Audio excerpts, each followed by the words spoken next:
أَإِذَا مِتْنَا وَكُنَّا تُرَابًا ذَلِكَ رَجْعٌ بَعِيدٌ قَدْ عَلِمْنَا مَا تَنْقُصُ الْأَرْضُ مِنْهُمْ وَعِنْدَنَا كِتَابٌ حَفِيظٌ بَلْ كَذَّبُوا بِالْحَقِّ لَمَّا جَاءَهُمْ فَهُمْ فِي أَمْرٍ مَّرِيجٍ أَفَلَمْ يَنظُرُوا إِلَى السَّمَاءِ فَوْقَهُمْ كَيْفَ بَنَيْنَاهَا وَزَيَّنَّاهَا وَمَا لَهَا مِنْ فُرُوجٍ وَالْأَرْضَ مَدَدْنَاهَا وَأَلْقَيْنَا فِيهَا رَوَاسِيَ وَأَنبَتْنَا فِيهَا مِنْ كُلِّ زَوْجٍ بَهِيجٍ تَبْصِرَةً وَذِكْرَىٰ لِكُلِّ عَبْدٍ مُّنِيبٍ وَنَزَّلْنَا مِنَ السَّمَاءِ مَاءً مُّبَارَكًا فَأَنبَتْنَا بِهِ جَنَّاتٍ وَحَبَّ الْحَصِيدِ وَالنَّخْلَ بَاسِقَاتٍ لَهَا طَلْعٌ نَّضِيدٌ رِزْقًا لِّلْعِبَادِ وَأَحْيَيْنَا بِهِ بَلْدَةً مَّيْتًا كَذَٰلِكَ الْخُرُوجُ كَذَّبَتْ قَبْلَهُمْ قَوْمُ نُوحٍ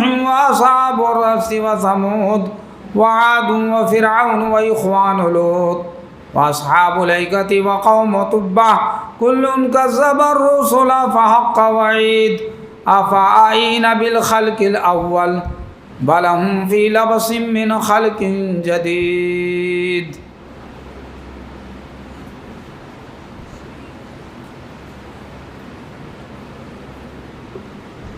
إن الحمد لله نحمده ونستعينه ونستغفره ونعوذ بالله من شرور أنفسنا ومن سيئات أعمالنا من يهده الله فلا مضل له ومن يضلل فلا هادي له وأشهد أن لا إله إلا الله وحده لا شريك له وأشهد أن محمدا عبده ورسوله أما بعد فأعوذ بالله من الشيطان الرجيم بسم الله الرحمن الرحيم وإذا سألك عبادي عني فإني قريب أجيب دعوة الداعي إذا دعان فليستجيبوا لي وليؤمنوا بي لعلهم يرشدون رب اشرح لي صدري ويسر لي أمري واحلل عقدة من لساني يفقهوا قولي۔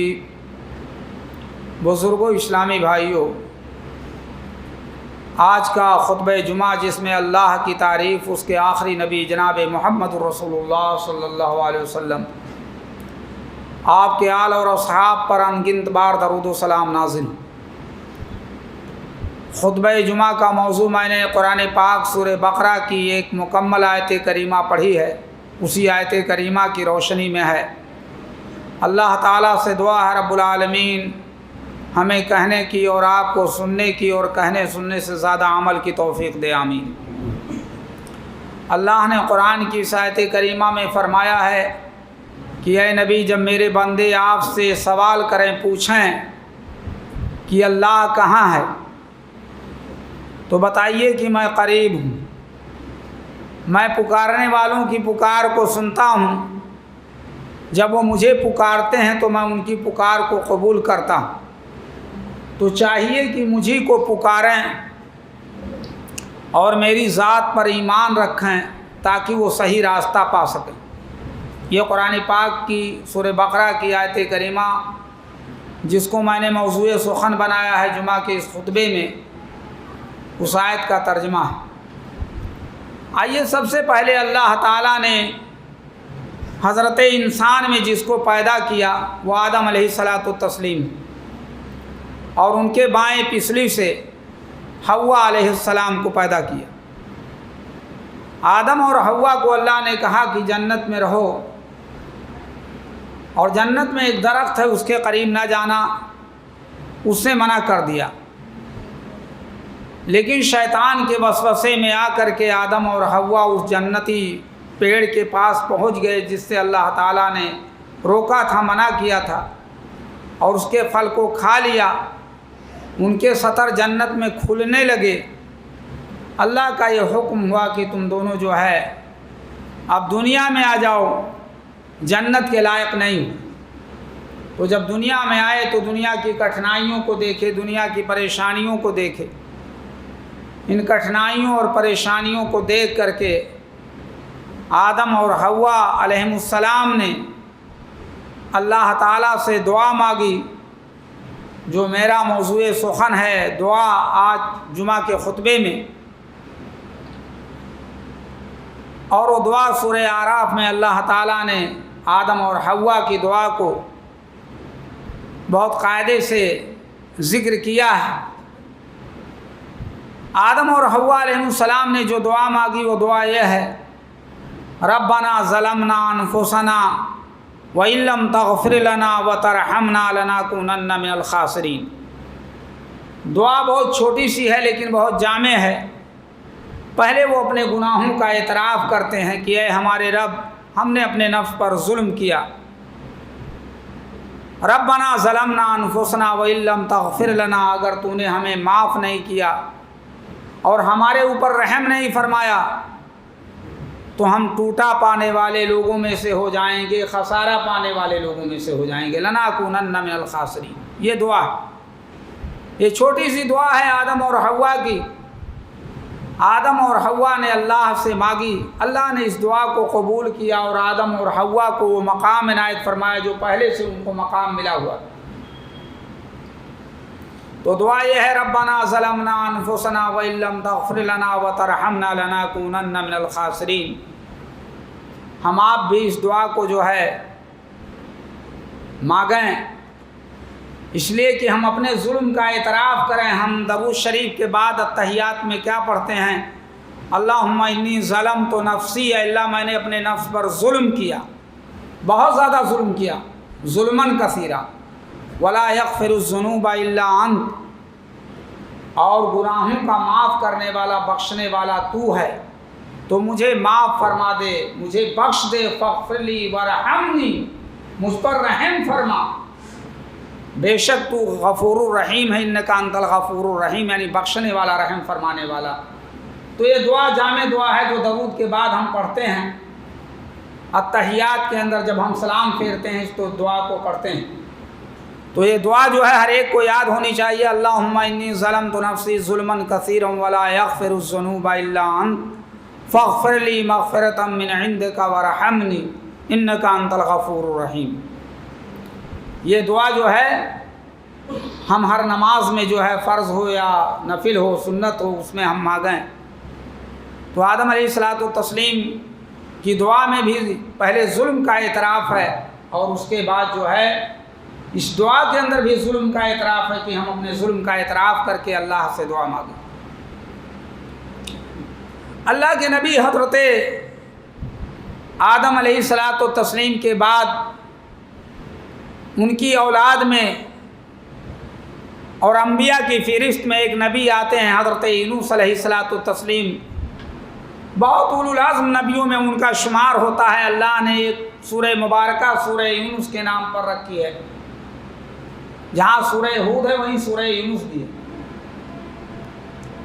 حضرت یونس علیہ الصلوۃ والتسلیم کے بارے میں جناب محمد الرسول اللہ صلی اللہ علیہ وسلم کا ارشاد آپ فرماتے ہیں، لا تفضلونی علی یونس ابن متہ، مجھ کو یونس ابن متہ کے اوپر فضیلت نہ دو، یعنی یونس ایک نبی ہے۔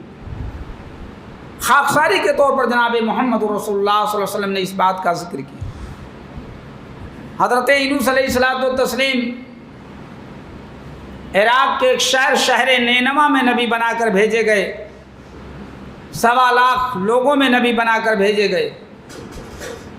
ایک داعی کا کام، ایک مبلغ کا کام، ایک رہبر رہنما کا کام جو ہے کہ وہ اپنی دعوت دیتا رہے، اپنی تبلیغ کرتا رہے، کوئی مانے نہ مانے یہ الگ بات ہے۔ جیسے علامہ احسان الہی ظہیر شہید ملت اپنی خطبات ظہیر میں کیا ذکر کرتے ہیں، مانو نہ مانو جانے جہاں اختیار ہے، ہم نیک و بد حضور کو بتلائے دیتے ہیں۔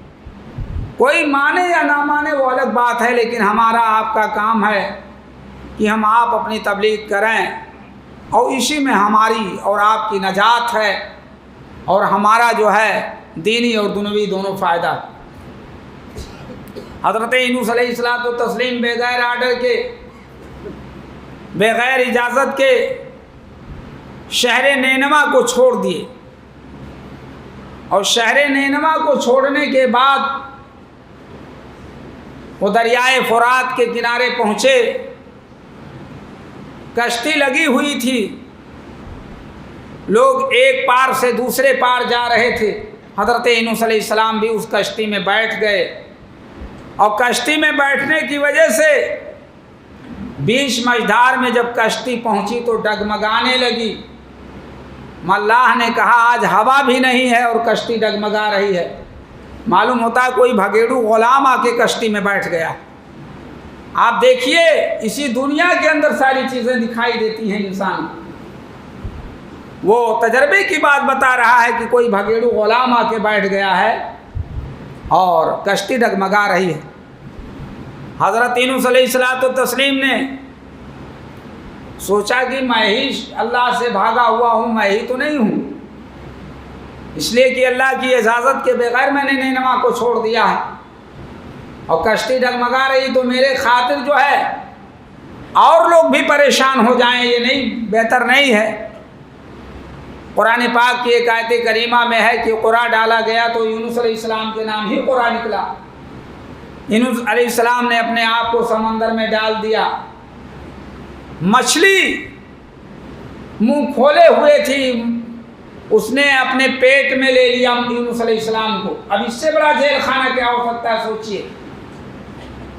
مچھلی نے اپنے پیٹ میں لے لیا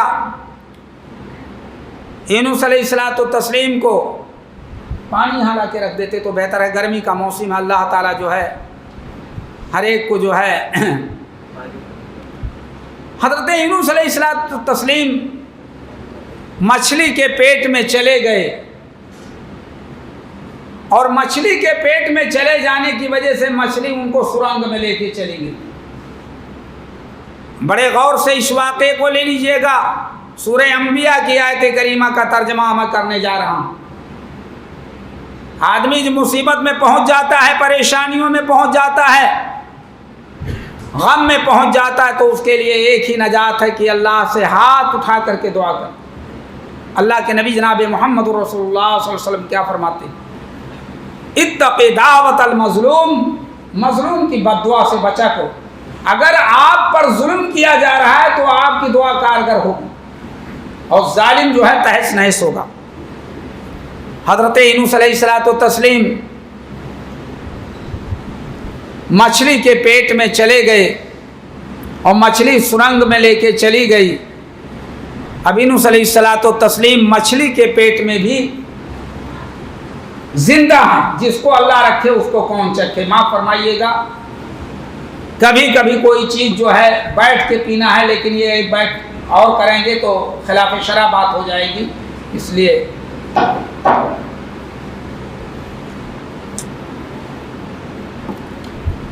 یونس علیہ السلام مچھلی کے پیٹ میں چلے گئے اور مچھلی سرنگ میں لے کے چلی گئی۔ اب حضرت یونس نبی نے اللہ کو پکارا، پکار بڑی زبردست ہے یونس نبی کی، اور بہت زبردست دعا ہے حضرت یونس علیہ السلام کی۔ پکار رہے ہیں مچھلی کے پیٹ میں، لا الہ الا انت سبحانک انی کنت من الظالمین۔ یہ چھوٹی سی دعا ہے جو یونس علیہ السلام کی دعا ہے، سورہ انبیاء کی آیت کریمہ بن چکی ہے۔ دعا کرتے ہیں لا نہیں ہے کوئی معبود مگر اللہ۔ اللہ کیا پہلے اپنے سینے میں بیٹھا لیجئے تب دعا مانگیے، یہاں ایک وجہ اور معلوم ہو گئی۔ تیری ذات پاک ہے، انی کنت من الظالمین، میں تو ظالموں میں سے ہوں، تیری اجازت کے بغیر میں نے نینوا شہر کو چھوڑ دیا ہے۔ یونس علیہ السلام اپنے گناہ کا اعتراف کرتے ہیں۔ جتنی دعائیں آج پڑھی گئی ہیں سب میں ظلم کا اعتراف ہو رہا ہے۔ ہم آپ بھی ظلم کرتے ہیں، کس پر کرتے ہیں، کہاں کرتے ہیں، وہ اپنا خود ہی سوچ لیں۔ یونس علیہ السلام یہ دعا مانگتے ہیں، لا الہ الا انت سبحانک انی کنت من الظالمین، اے اللہ نہیں ہے کوئی معبود مگر تو، تیری ذات پاک ہے، میں تو ظالموں میں سے ہو گیا۔ اللہ تعالیٰ دعا سنتا ہے، رب العالمین دعا سنتا ہے، کبھی جلدی سن لیتا ہے اور کبھی دیر میں سنتا، لیکن سنتا ہے رب العالمین۔ اب آپ کہیں کہ فوراً دعا مانگا فوراً قبول ہو جائے، تو ایسی بات نہیں۔ کچھ دنوں کے بعد، کچھ ٹائموں کے بعد اللہ تعالیٰ نے یونس علیہ السلام کی دعا کو قبول کر لیا۔ سورہ انبیاء کی آیت کریمہ فَاسْتَجَبْنَا لَهُ وَنَجَّيْنَاهُ مِنَ الْغَمِّ، ہم نے یونس علیہ السلام کی دعا کو قبول کر لیا اور بہت بڑی مصیبت سے انہیں نجات دیا۔ ہم آپ بھی مصیبت کا رونا روتے ہیں، ہم بھی مصیبت میں پڑتے ہیں، لیکن ہم دعا نہیں مانگتے ہیں، ویسے چلاتے ہیں صرف۔ اے مومنو، اگر یونس کی اس دعا کو تم بھی پڑھو گے، مانگو گے، تو ہم تمہیں بھی نجات دیں گے۔ اللہ نے کہا وَكَذَلِكَ نُنْجِي الْمُؤْمِنِينَ۔ یونس علیہ السلام کی دعا کو مانگو تو پہلے لا الہ الا انت سبحانک انی کنت من الظالمین فاستجبنا له ونجیناہ من الغم وکذالک ننجی المؤمنین۔ اللہ نے یونس علیہ السلام کو بہت بڑی مصیبت سے نجات دیا۔ تو یہ مصیبت کے پہاڑ آتے ہیں اور جاتے ہیں، آتے ہیں اور جاتے ہیں، لیکن دعا سے ہماری تقدیر بدل جاتی ہے۔ یقین محکم عمل پہم، محبت فاتح عالم، جہاد زندگانی میں ہے یہ مردوں کی شمشیر۔ اللہ تعالیٰ جو ہے مومن کی دعا سے جو ہے قضا اور قدر بدل دیتا ہے۔ حضرت مشکات المصابیح کے حوالے سے میں بتا رہا ہوں آپ کو، قدر کے باب کی بات ہے، تقدیر کے۔ حضرت موسیٰ علیہ السلام کی ملاقات آدم سے ہو گئی، تو حضرت موسیٰ نے کہا کہ آدم، اگر تم جنت کے اس پیڑ کے پاس نہ جاتے تو ہم لوگ اتنی کٹھنائیوں پریشانیوں میں دنیا میں نہ رہتے۔ تو حضرت آدم علیہ السلام نے کیا جواب دیا؟ قدر کے باب میں یہ ہے، کہا موسیٰ جا کے تورات دیکھ لو، تورات کو دوبارہ دیکھو۔ اللہ نے میری پیدائش سے پہلے 50 برس میری تقدیر میں لکھ دیا تھا کہ آدم جا کر کے اس کو کھائیں گے۔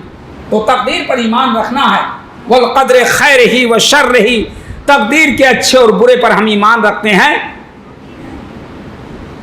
اور تقدیر، ہماری تقدیر، ہماری قسمت میں جو لکھا رہتا ہے وہ ہو کے رہتا ہے، ہم اس کو ٹال نہیں سکتے۔ یہ ہے کہ اللہ کے رسول جناب محمد رسول اللہ صلی اللہ علیہ وسلم کا ارشاد، آپ فرماتے ہیں کہ مومن کی دعا سے تقدیر بھی ٹل جاتی۔ یہ تو معاملہ ہے یونس علیہ السلام کا کہ بہت بڑی مصیبت سے وہ نجات پائے، اور مچھلی کو اللہ نے حکم دیا یونس کو لا کے ساحل سمندر پر اگل دیا۔ یونس علیہ السلام پھر جب اس بستی میں آئے نینوا میں، تو دیکھا کہ وہ بستی کے لوگ ایمان لے آئے۔ اللہ کے رسول جناب محمد رسول اللہ صلی اللہ علیہ وسلم اسی مناسبت سے فرماتے ہیں کہ مجھے یونس ابن متہ کے اوپر فضیلت نہ دو، اس لیے کہ یونس ایک ایسے نبی ہیں کہ ان کی قوم بعد میں ایمان لے آئی۔ حضرات گرامی، یہ دعا کا موضوع ہے، آدم علیہ السلام کی دعا، یونس علیہ السلام کی دعا۔ اللہ کے رسول جناب محمد رسول اللہ صلی اللہ علیہ وسلم فرماتے ہیں بنی اسرائیل کے 3 شخصوں کی دعا، بخاری شریف کی روایت، بنی اسرائیل عیسیٰ علیہ السلام جس میں نبی بنا کے بھیجے گئے، 3 آدمی سفر کر رہے ہیں، اور سفر کے عالم میں بارش بڑی زوردار ہو رہی ہے۔ دیکھا کہ یہ پہاڑ کے اندر غار ہے، غار، اسی میں کہا کثرت سے بارش ہو رہی، چلو بیٹھ جائیں، اس لیے کہ کثرت بارہ بھی انسان کو تکلیف دیتی ہے۔ وہ حضرات گئے، اس غار میں بیٹھ گئے، غار کا منہ کھلا ہوا تھا، اوپر سے ایک چٹان سرکی اور سرکنے کے بعد غار کے منہ کو بند کر دیا، بالکل قبر بن گیا غار۔ غار جو ہے قبر بن گیا۔ میرے بھائیوں، بزرگوں، دوستوں، کرنیل گنج کے لوگوں، عقیدے کے باب میں آج جمعہ کا یہ خطبہ ہو رہا ہے، قرآن کی اور حدیث کی باتیں بیان کی جا رہی ہیں کہ اللہ جب یونس نبی کو اتنی بڑی مصیبت سے نجات دیا، تو یونس کے ماننے والوں کو بھی اللہ تعالیٰ نجات دیتا ہے۔ اس لیے قرآن کی آیت کریمہ میں نے پڑھی ہے، وَكَذَلِكَ نُنْجِي الْمُؤْمِنِينَ، ایسے ہی اللہ مومنوں کو بھی نجات دیتا ہے اگر وہ دعا مانگتے ہیں۔ اب تینوں چلے گئے، سانس لینے کی جگہ نہیں ہے. میں اس چیز کو جوڑوں گا آخرت سے. سانس لینے کی پوری قبر بن گئی ہے وہ جگہ. اب تینوں نے اپنی اپنی دہائی دی، اپنے نیک اعمال کے ذریعے سے دیا. کسی کے عمل کو نہ دیکھیے، آپ خود اپنے اعمال کو دیکھیے. ایک شخص نے جو ہے دعا کیا اللہ سے، اے اللہ میرا مزدور تھا، میرے یہاں مزدوری کر رہا تھا، بغیر مزدوری لیے کچھ ناراضگی کی وجہ سے چلا گیا. اس کی مزدوری سے میں نے ایک ریوڑ تیار کیا بکری کا. کچھ دنوں کے بعد وہ آیا اور کہا کہ میری مزدوری دے دو. تو میں نے کہا یہ ریوڑ تیرا ہے، تیری مزدوری سے میں نے اتنا زبردست کام کیا ہے. کہا مجھ سے مذاق کر رہے ہو؟ کہا نہیں مذاق نہیں کر رہا ہوں. دے دیا میں نے اس کو، اس لیے کہ اس کی مزدوری سے میں نے اتنا لمبا کام کیا تھا. اے اللہ اگر یہ میرا عمل تیری رضا کے لیے، تیری خوشنودی کے لیے ہے، تو اس غار پر جو چٹان آ گئی ہے، اس غار کے دہانے سے تو اللہ ہٹا دے. یہ دعا کر رہا ہے، بڑی سچی دعا اس کی ہے، اور مزدور کو مزدوری اس نے دے دیا ہے. رحمت الہی جوش میں آ گئی. اللہ نے اجازت دیا، آرڈر کیا پتھر کو، پتھر سرک گیا، ہوا آنے جانے لگی. اب تو بہت سانس لینے لگے. اپنا عمل ہر آدمی اپنا پیش کر رہا ہے. ہم آپ قبر میں چلے جائیں، معاف فرمائیے کرنیل گنج کے بھائیوں، اور قبر میں جانے کے بعد نہ اس میں کھڑکی ہے نہ دروازہ ہے، مٹی رکھ دی جاتی ہے اوپر سے، کہیں سانس بھی نہیں ہے. اندر ہم پڑے ہیں، تختہ بچھا کے بورا ڈال دیتے ہیں، پھر اس کے بعد مٹی ڈال دیتے ہیں. اور بتائیے اسی میں روح اللہ لوٹا دے. یہ مئی جون کے گرمی کو ہم برداشت نہیں کر پا رہے ہیں. بتائیے کہ کیسے ہم اس میں رہیں گے؟ اگر ہمارا نیک عمل نہیں ہے دنیا کے اندر تو اس قبر میں کیسے ہم رہیں گے؟ یہ نیک عمل ہم کو روشنی دے گا، ہماری قبر کشادہ ہو جائے گی. اسی لیے دنیا کے اندر اپنے اپنے نیک عملوں کو دیکھو کہ کون سا میں نیک عمل کر رہا ہوں، کہ قبر میں جانے کے بعد اللہ ایئر کنڈیشن ہمارے قبر میں کر دے رہا ہے. اس کے لیے ہم آپ جو ہے کوشاں رہیں. تو پہلے آدمی کی دعا یہ ہے کہ مزدور کی میں نے مزدوری دے دی، اللہ نے اس نیک عمل کے ذریعے سے ہٹا دیا اس سل کو، اس پتھر کو، چٹان کو. دوسرے نے دعا کیا، اے اللہ میری چچیری بہن تھی، میں اس کو چاہ رہا تھا، غربت کا وقت آیا، پریشانی کا وقت آیا، اس نے مجھے دینار و درہم طلب کیے، اور میں نے جا کے تنہائی کے عالم میں اس کو دیا. کوئی انسان نہیں تھا، لیکن جب میں اس کے قریب پہنچا تو اس خاتون نے کہا کہ یہ بندے اللہ سے ڈر، اتق اللہ. بڑی پارسا عورت تھی، بڑی نیک عورت. کیا کہا؟ دینے کے بعد دینار و درہم کہا، اتق اللہ، اللہ سے ڈر. اے اللہ میں ڈر گیا تیری وجہ سے. اگر یہ میرا عمل تیری وجہ سے ہے، تیرے اسباب سے ہے، تیری رضامندی سے ہے، تو مولا کریم یہ جو چٹان آ کے دہان پر آ گئی ہے اس کو تو ہٹا دے. آرڈر ہوتا، حکم ہوتا ہے کہ چٹان اور ہٹ جائے، نکل نہیں سکتے، لیکن چٹان اور سرک گئی اس کے نیک عمل کی وجہ سے. ایسا نیک عمل آپ پیش کیجئے قیامت کے روز میدان حشر میں. قبر میں انسانی زندگی میں کچھ ایسے اعمال کو رکھیے کہ رب العالمین اس عمل کو دیکھ کر کے تمہیں جنت نصیب دے دے. ایسا عمل پیش کیجئے. اللہ تعالیٰ نے اس چٹان کو اور ہٹا دیا. یہ دوسرے کی بات. تیسرا اپنی دعائی دیتا ہے. تیسرا کہتا ہے کہ اے میرے اللہ، میرے والدین تھے، میرے پاس بکریاں تھیں. ایک روز میں پہاڑ پر بکریاں چرانے چلا گیا. اور جب چرا کے آیا تو دیکھا کہ ہمارے بچے جو ہے بھوک سے تڑپ رہے تھے. میں نے انہیں دودھ نہیں پلایا.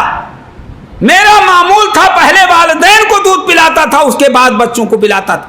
اب آج ہم لوگ خود اسی حدیث کی روشنی میں اپنی زندگی کا جائزہ لیں, مزدور کے حوالے سے اور اس شخص کے, اس جوان انسان کے حوالے سے جس نے اتق اللہ والی بات, اور تیسرے والدین کی خدمت کے حوالے سے ساری تقریر کا محور اور مرکز یہی ہے.